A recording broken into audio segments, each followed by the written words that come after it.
Kemarahan massa tidak hanya menyasar anggota DPR Ahmad Saroni dan Eko Patrio, kini kediaman dari Uya Kuya di Jakarta juga digeruduk pada Sabtu 30 Agustus kira pukul 22:15 waktu Indonesia Barat.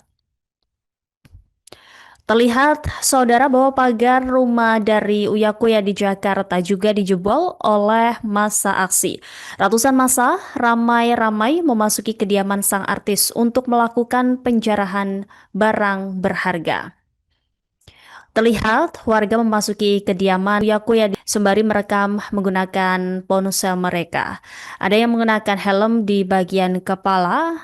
Bahkan situasi begitu mencekam saat detik-detik penjarahan di rumah Uya Kuya. Bahkan mereka berlarian berebut harta benda yang ada di dalam kediaman Uya Kuya.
Download Tribun X sekarang, menghadirkan lokal menjadi Indonesia.